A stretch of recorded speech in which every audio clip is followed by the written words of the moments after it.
5:55 in the morning, the stadium was completely empty. Not a quiet crowd, not a sparse turnout. Empty. And the championship final of one of the most prestigious women's tennis tournaments on the planet was unfolding right there, on that court, in real time. So how does that happen? How does a semifinal sell out so fast that fans are literally sleeping in their cars just to be close to the building? And then, less than 24 hours later, the title match plays out in front of ghost rows and hollow silence. The answer is a 21-year-old from the Philippines who was never supposed to make it this far, and what she did in Berlin in June of 2026 didn't just rattle the tennis world. It ripped the curtain back on something the sport had been quietly ignoring for a very long time. But we have to rewind, because the real story doesn't begin with empty seats. It begins 8 days earlier, when almost nobody knew her name. June 14th, 2026. Berlin, Germany, the Steffi Graf Stadium, named after one of the greatest players the sport has ever produced, was deep into its grass season. The draw had been released, the favorites had been circled, and buried near the bottom of the bracket, slotted in as a wild card, was a 21-year-old ranked 35th in the world. Her name was Alex. Most of the European tennis press couldn't even be bothered to spell it correctly. She was the kind of name tournament directors slot into a draw to fill a space, someone to give the crowd a feel-good story in the early rounds before the serious contenders take over, except nobody planned for what came next. She didn't lose early. She didn't fade quietly. She didn't do what wildcards are supposed to do. And the moment she stopped doing what wildcards do, something else started. Something that had very little to do with tennis, and everything to do with who she was and where she came from. Round 1. Alex walked onto the grass and drew Donna Vekic, a former Wimbledon semi-finalist, a veteran of big moments, a woman who had competed on center court at the most sacred grass venue in the world. Alex was down 0-40 in the deciding game, 1 point from losing the set, 1 point from an early exit and a quiet flight home, and then she held. She won the game. She won the match. It was controlled, efficient, clean, the kind of performance that makes experienced journalists circle a name in their notebooks without fully committing yet. One win doesn't write a story, but it plants the seed. What watered that seed was who was waiting in the next round. Elena Rybakina, world number 2, former Wimbledon champion. On grass, she isn't just dangerous, she's a weapon. Her serve alone can take an opponent apart before they've even settled into the match. She had dismantled Grand Slam champions on this surface. She had made women's tennis look almost unfair at times, and Alex walked out to face her in the round of 16 with the posture of someone who genuinely hadn't received the memo about how this was supposed to go. Final score, 7-5, 6-4. Alex won. She didn't cling on. She didn't survive a miracle. She won, convincingly, against the world number 2, on grass at a WTA 500, and that was the moment everything changed. Not just for Alex, for Berlin, for tennis, and for every Filipino living in every corner of Europe who had a phone in their hand when that final point landed. Within hours, the posts were everywhere. Within hours, people who had never once considered flying to Germany were pulling up flight prices. Within hours, group chats that had been silent for months were erupting. All caps, flag emojis, and a disbelief so intense, it tipped into something almost sacred. She just beat the world number 2 on grass. This is not a drill. Those exact words posted by a fan captured what formal sports journalism couldn't. This wasn't just excitement, it was an awakening. The Filipino diaspora has a relationship with its sporting heroes that is genuinely unlike almost anything else in the world. When one of their own climbs to the highest level, they don't just watch from afar. They mobilize, they travel, they spend, they show up in ways that completely rewrite the economics of whatever event is lucky enough to host that moment. Berlin was about to find that out. The quarterfinal. If round 2 had been a statement, round 3 was a confirmation. Alex faced Alicia Parks, world number 8, a seasoned grass court competitor who had been in these high-pressure situations countless times and knew exactly how to handle a wildcard who was playing above her station. Alex won 6-3, 6-4.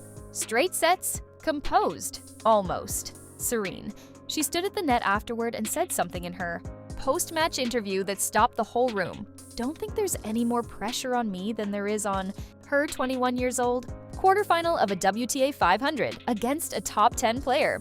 And she said it like she meant every word.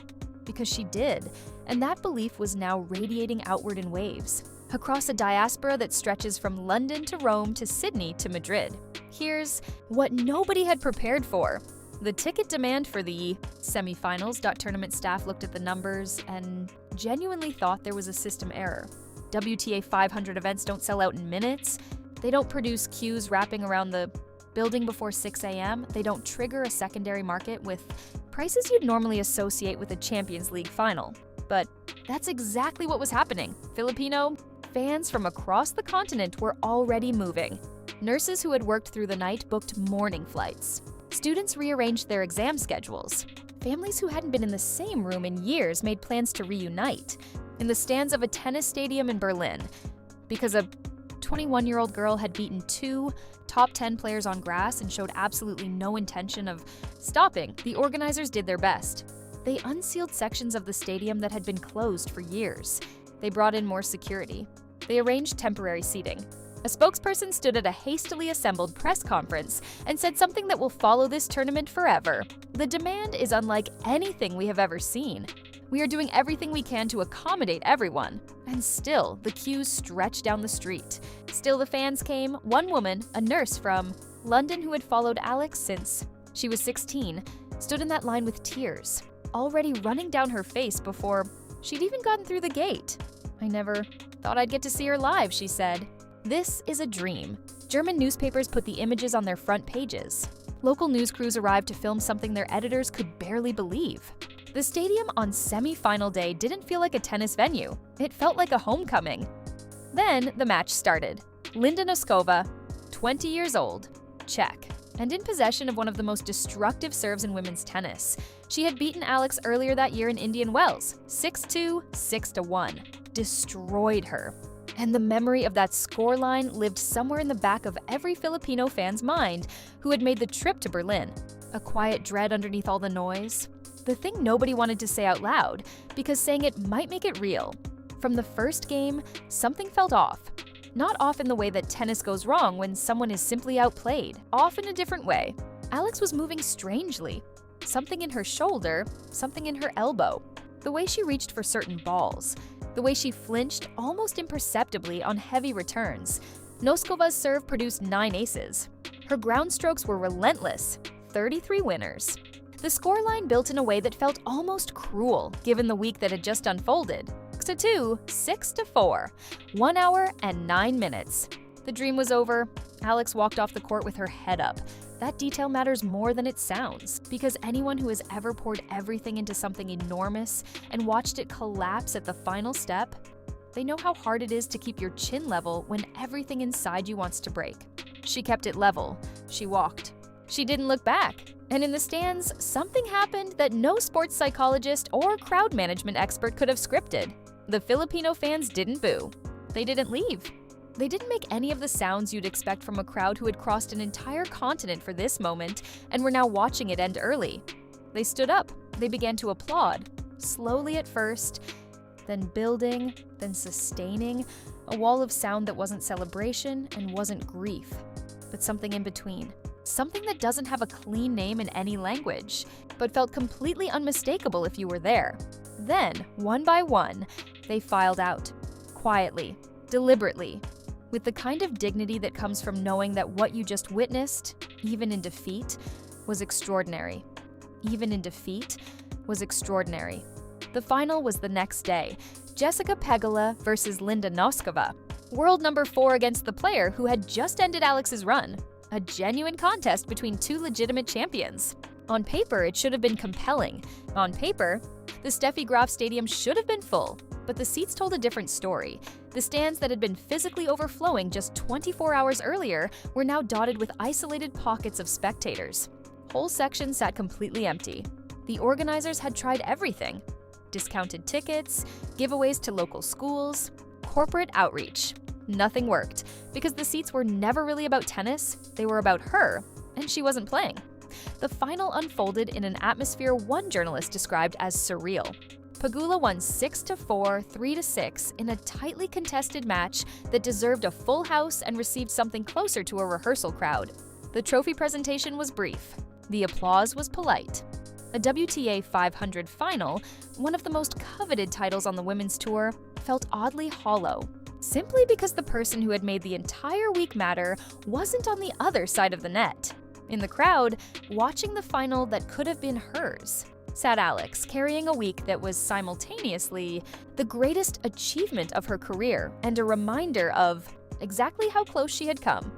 Tournament officials spoke afterward, not in the triumphant tone of a successful event, but in the careful, slightly stunned tone of someone quietly recalibrating everything they thought they knew. We underestimated the impact of Alex's presence. The Filipino community didn't just come to watch tennis, they came to watch her. When she was eliminated, they had no reason to stay. That sentence deserves to be framed somewhere inside WTA headquarters. They came to watch her, not the sport, her. And when she was gone, the sport alone wasn't enough to hold them. That is not an insult to tennis. That is a statement about what she has already become. And what the diaspora has decided she represents. Here is what Alex actually accomplished that week. She defeated the former Wimbledon champion, ranked second in the world.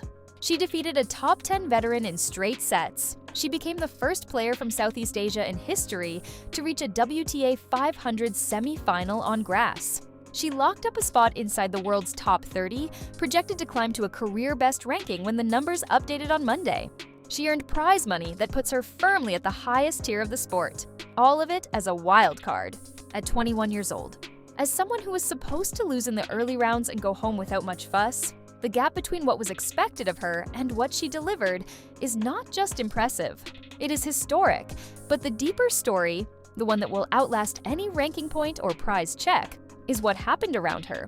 Sporting history is full of brilliant individual performances that burn bright and fade.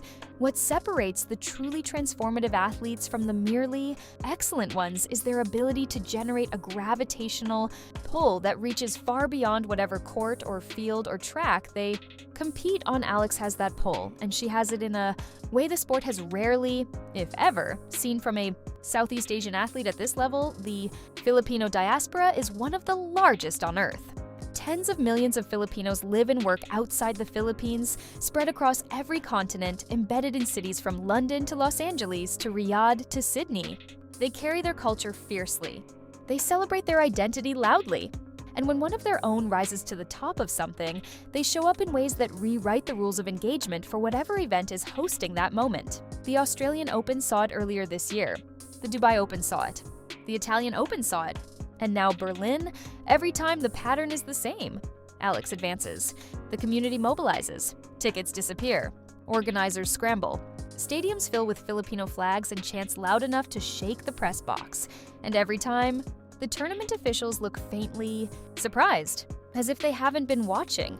What happened at the last event? The lesson keeps needing to be relearned because absorbing it properly requires a fundamental shift in how these organizations think about their audience. They have spent decades building tennis as a European and American sport, with a handful of Asian markets slowly developing at the edges. Alex is not developing at the edges. She is arriving at the center, and she's bringing millions of people with her. People who are ready to spend money, cross continents, and generate the kind of organic, unstoppable energy that no marketing budget in the world can manufacture. There is one moment from that semi-final week that keeps circulating online and refuses to lose its power. It's not a match point. It's not a winner down the line or a tie-break drama. It's the moment in the quarterfinal, right after Alex won the final point against the world number 8, when the camera cut to the stands. A section of Filipino fans, flags raised, some already crying, others laughing the way you laugh when something feels almost too good to be real. All of them looking at each other with an expression that said everything without a single word. We are here. We did this. This is real. This is ours. That moment was worth more to the sport than any sponsorship deal or broadcast rights negotiation ever signed. That moment was tennis reaching a community it had never fully reached before, and the community reached back so hard it nearly burst the stadium, which brings us back to those empty seats, because we keep returning to them, and we should. They are the defining image of the Berlin Open 2026, more than any trophy or final result. The match was played. Both players competed with professionalism and heart. But the story of that tournament, the one that will be told and retold, is not about who won. It's about who wasn't there. And what that absence revealed about the sport, its assumptions, its blind spots, and where it's actually headed, those empty seats weren't passive. They were a statement, delivered without a press conference, without a hashtag, without any organized campaign. Just tens of thousands of people deciding independently and all at once that without Alex in the draw, the event had already served its purpose for them. They came for her. They stayed for her. They left for her. And in leaving, they made the most powerful argument possible for what she means to the people who love her, and what she should mean to the sport that hosts her. After the tournament, Alex posted on social media, "Can't begin to describe all the emotions I've experienced this week. My heart is full. I am forever grateful, Berlin. You are so, so special. Thank you." Simple words, and yet somehow they carry the entire weight of everything that week was. Every ticket sold and every seat left vacant. Every fan who was already crying in the queue before the gates even opened. Every flag raised in a section that became something bigger than seating. Every front page in a German newspaper. Every stunned tournament official. Every replay of that second set against Rybakina that people have watched dozens of times because it still doesn't feel entirely real. All of it. Compressed into 4 words. My heart is full. She's 21, ranked 30th in the world. She has never won a WTA 500. She has never won a Grand Slam. She has never been inside the top 20. By every conventional measure, she is a rising star with enormous potential, and the bulk of her career still ahead of her. But something about the way the sport has already responded to her presence tells you she is not going to be measured by conventional metrics. She is already measuring something else entirely. Something the sport didn't have a number for until she came along and made them count the empty seats. Jessica Pegula lifted the trophy in Berlin. The tournament concluded. The grass at the Steffi Graf Stadium eventually went quiet, but it still carried the echo of a crowd that had come for someone else entirely. Alex didn't win the tournament. She did something harder. She made a tournament matter to people who had never cared about it before. She made them fly across a continent to sit in those seats. And when she left, she made those seats echo in a way that a trophy never could. Whatever comes next, a title in the second half of the season, a deep run at Wimbledon, which is no longer a fantasy, but a genuine expectation. A year-end top 20 ranking, something nobody has predicted yet. The story that Berlin told will follow every tournament she enters for the rest of her career. Organizers will now build their ticketing strategy around her draw position. Broadcasters will rearrange their scheduling around her matches. And somewhere in the WTA's offices, someone is quietly putting together a presentation about what it actually means to have a player who can fill a stadium and haunt it. In the same week, Alex didn't just have a run-in. Berlin. She changed the conversation. She shifted the weight. She held a mirror up to a sport that didn't know the mirror was there and showed it something it wasn't expecting to see, a 21-year-old wild card from the Philippines. Holding that mirror steady, standing in the middle of a ghost town final, and meaning more to the sport than the final itself. That's not just a story, that's the beginning of something. It's not just a story, that's the beginning of something.